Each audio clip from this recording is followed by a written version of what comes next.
Assalamualaikum semuanya, semoga kalian semua dalam keadaan sehat dan dilancarkan rezekinya. Amin ya robbal alamin. Sebelum kisah ini dimulai jangan lupa untuk memberikan like dan subscribe-nya agar channel ini berkembang. Telah tersiar kabar bahwa Abu Nawas mau terbang. Berita itu dengan cepat menggemparkan seluruh penjuru kota. Banyak yang ingin tahu tentang berita itu, hingga mendatangi Abu Nawas langsung. Tapi dengan santai Abu Nawas menjawab. Betul saudara-saudara, saya mau terbang, jawab Abu Nawas. Berita jika Abu Nawas mau terbang sudah menyebar dari perkotaan hingga perdesaan. Kabar itu pun juga sampai ke telinga Baginda Harun al-Rasyid. Baginda begitu kaget dan sedikit panik sebab kabar itu sudah membuat kehebohan di seluruh penjuru negeri. Banyak yang bertengkar dan berdebat tentang kebenaran berita itu. Ada yang percaya, ada pula yang tidak percaya. Karena sudah menimbulkan keresahan, Baginda Harun al-Rasyid memanggil Abu Nawas ke istana. Sesampainya di istana, langsung saja Baginda bertanya. Abu Nawas, betulkah kamu mau terbang? Betul, Baginda. Saya memang mau terbang. Jawab Abu Nawas dengan santainya. Kapan dan di mana? Sahut Baginda. Hari Jumat yang akan datang ini, di menara Masjid Baitussalam, Baginda, jawab Abu Nawas.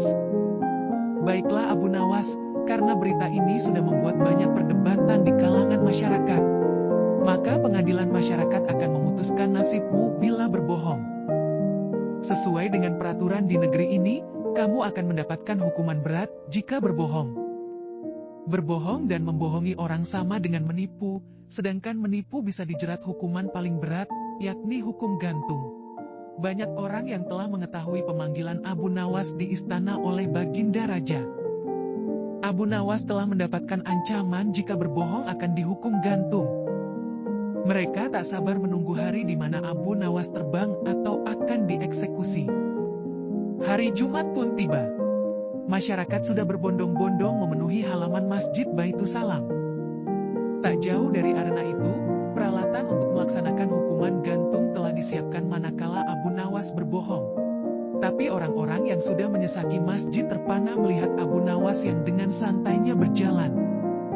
Ia tanpa ragu melangkah menaiki menara masjid.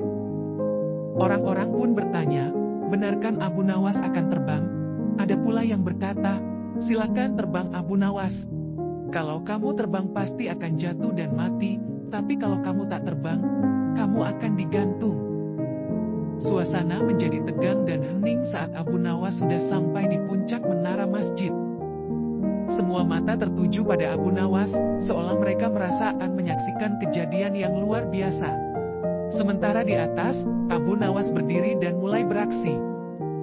Ia mulai menggerak-gerakkan tangannya seolah akan terbang. Ia berulang kali merentangkan tangannya dan mengibas-ngibaskan tangannya berulang-ulang seperti burung. Ia melakukan itu berulang kali sampai beberapa menit berlalu. Tapi nyatanya Abu Nawas tak kunjung terbang. Di pelataran orang-orang saling menolehkan wajahnya, jantung mereka semakin berdegup kencang lantaran hakim sudah bersiap untuk memutuskan hukuman.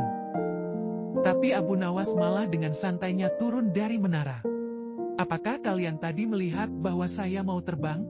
Tanya Abu Nawas kepada hadirin setelah sampai di bawah. Ya, kamu menggerak-gerakkan tanganmu seolah mau terbang, jawab banyak orang.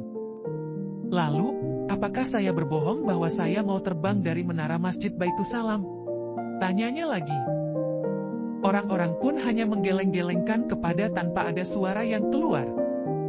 Nah, bagaimana? Saya kan tidak bilang bisa terbang, tapi saya mau terbang. Jadi saya mau terbang, tapi tidak bisa terbang, jelas Abu Nawas. Orang-orang pun menyadari bahwa inilah kecerdikan kata-kata dan perilaku Abu Nawas. Ia bisa mengubah sesuatu yang tak mungkin menjadi mungkin dengan caranya. Hakim pun menjadi tak berdaya. Mereka kesulitan mencari pasal untuk menjerat Abu Nawas karena merasa ini hanyalah permainan kata dan penafsiran. Berhati-hatilah jika menerima berita. Jangan langsung ditelan, tapi renungkan dahulu, kata Abu Nawas kepada halayak ramai. Sesampainya di istana, para Para algojo menceritakan apa yang terjadi hari itu pada Baginda Raja Harun al-Rasyid. Bukannya marah atau kecewa, Baginda malah tertawa terbahak-bahak. Sudah kukira, ini hanya ulahnya. Aku sudah berulang kali dibuatnya tertawa oleh kecerdikannya. Terima kasih yang sudah like dan subscribe, dan setia menonton channel kami. Wassalamualaikum warahmatullahi wabarakatuh.